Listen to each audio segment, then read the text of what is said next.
Chapter 3. Oh, look! Lily squealed in delight. Isn't he cute? Look how tiny he is! And he has funny eyes like yours, Jonas.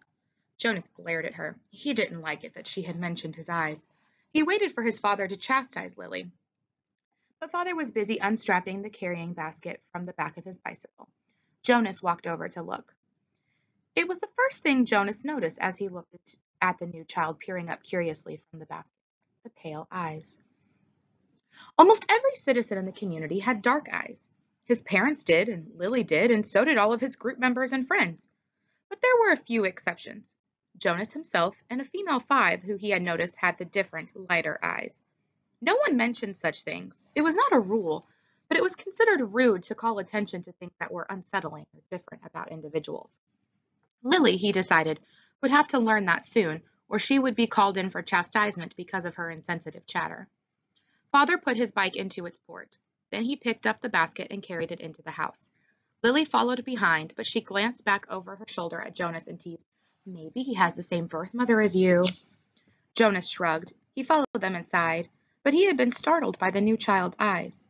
Mirrors were rare in the community. They weren't forbidden, but there was no real need of them, and Jonas had simply never bothered to look at himself very often when he found himself in a location where a mirror existed. Now, seeing the new child and its expression, he was reminded that the light eyes were not only a rarity, but gave the one who had them a certain look. What was it? Depth, he decided, as if one were looking into the clear water of the river down to the bottom, where things might lurk which hadn't been discovered yet. He felt self-conscious, realizing that he, too, had that look. He went to his desk, pretending not to be interested in the new child. On the other side of the room, Mother and Lily were bending over to watch as Father unwrapped its blanket. What's his comfort object called? Lily asked, picking up the stuffed creature which had been placed beside the new child in his basket. Father glanced at it. Hippo, he said. Lily giggled at the strange word. Hippo, she repeated, and put the comfort object down again. She peered at the unwrapped new child, who waved his arms. I think new children are so cute, Lily sighed. I hope I get assigned to be a birth mother. Lily! Mother spoke very sharply. Don't say that. There's very little honor in that assignment. But I was talking to Natasha, you know the 10 who lives around the corner? She does some of her volunteer hours at the birthing center. And she told me that the birth mothers get wonderful food and they have very gentle exercise periods, and most of the time they just play games and amuse themselves while they're waiting. I think I'd like that, Lily said petulantly. 3 years, Mother told her firmly. 3 births, and that's all. After that, they are laborers for the rest of their adult lives until the day they enter the house of the old. Is that what you want, Lily? 3 lazy years and then hard physical labor until you are old? Oh, no, I guess not, Lily acknowledged reluctantly. Father turned the new child onto his tummy in the basket. He sat beside it and rubbed its small back with a rhythmic motion. Anyway, Lily Billy, he said affectionately, the birth mothers never even get to see new children. If you enjoy the little ones so much, you should hope for an assignment with nurturer. When you're an 8 and start your volunteer hours, you can try some at the nurturing center, Mother suggested. Yes, I think I will, Lily said. She knelt beside the basket. What did you say his name is? Gabriel. Hello, Gabriel, she said in a sing-song voice. Then she giggled. Oops, she whispered. I think he's asleep. I guess I better be quiet. Jonas turned to the school assignments on his desk. Some chance of that, he thought. Lily was never quiet. Probably she should hope for an assignment as speaker, so that she could sit in the office with a microphone all day making announcements. He laughed silently to himself, picturing his sister droning on in a self-important voice that all of the speakers seemed to develop, saying things like, Attention! This is a reminder to females under 9 that hair ribbons are to be neatly tied at all times. He turned toward Lily and noticed to his satisfaction that her ribbons were, as usual, undone and dangling. There would be an announcement like that quite soon, he felt certain, and it would be directed mainly at Lily, though her name, of course, would not be mentioned. Everyone would know. Everyone had known, he remembered with humiliation, that the announcement, Attention, this is a reminder to male 11s that objects are not to be removed from the recreation area and that snacks are meant to be eaten, not hoarded, had been specifically directed at him. The day last month that he had taken an apple home. No one had mentioned it, not even his parents, because the public announcement had been sufficient to produce the appropriate remorse. He had, of course, disposed of the apple and made his apology to the recreation director the next morning before school. Jonas thought again about the incident.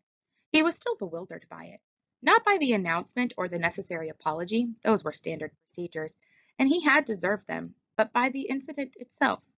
He probably should have brought up his feelings of bewilderment that very evening when the family unit had shared their feelings of the day. But he had not been able to sort out and put words to the source of his confusion, so he had let it pass. It had happened during the recreation period, when he had been playing with Asher. Jonas had casually picked up an apple from the basket where the snacks were kept, and had thrown it to his friend. Asher had thrown it back, and they had begun a simple game of catch. There had been nothing special about it. It was an activity that he had performed countless times. Throw, catch, throw, catch. It was effortless for Jonas and even boring, though Asher enjoyed it, and playing catch was a required activity for Asher because it would improve his hand-eye coordination, which was not up to standards. But suddenly Jonas had noticed, following the path of the apple through the air with his eyes, that the piece of fruit had, well, this was the part that he couldn't adequately understand. The apple had changed. Just for an instant. It had changed mid-air, he remembered. Then it was in his hand, and he looked at it carefully. But it was the same apple, unchanged. The same size and shape, a perfect sphere. The same nondescript shade, about the same shade as his own tunic. There was absolutely nothing remarkable about that apple. He had tossed it back and forth between his hands a few times, then thrown it again to Asher, and again in the air, for an instant only, it had changed. It had happened 4 times. Jonas had blinked, looked around, and then tested his eyesight, squinting at the small print on the identification badge attached to his tunic. He read his name quite clearly. He could also clearly see Asher at the other end of the throwing area, and he had had no problem catching the apple. Jonas had been completely mystified. "Ash," he had called, "does anything seem strange to you? About the apple?" "Yes," Asher called back, laughing. "It jumps out of my hand onto the ground." Asher had just dropped it once again. So Jonas laughed too, and with his laughter tried to ignore his uneasy conviction that something had happened. But he had taken the apple home against the recreation area rules. That evening, before his parents and Lily arrived at the dwelling, he had held it in his hands and looked at it carefully. It was slightly bruised now, because Asher had dropped it several times, but there was nothing at all unusual about the apple. He had held a magnifying glass to it. He had tossed it several times around the room, watching, and then rolled it around and around on his desktop, waiting for the thing to happen again. But it hadn't. The only thing that had happened was the announcement later that evening over the speaker, the announcement that had singled him out without using his name, that had caused both of his parents to glance meaningfully at his desk where the apple still lay. Now, sitting at his desk, staring at his schoolwork as his family hovered over the new child in its basket, he shook his head, trying to forget the odd incident. He forced himself to arrange his papers and try to study a little before the evening meal. The new child, Gabriel, stirred and whimpered, and Father spoke softly to Lily, explaining the feeding procedure as he opened the container that held the formula and equipment. The evening proceeded as all evenings did in the family unit, in the dwelling, in the community, quiet, reflective, a time for renewal and preparation for the day to come. It was different only in the addition to it of the new child with his pale, solemn, knowing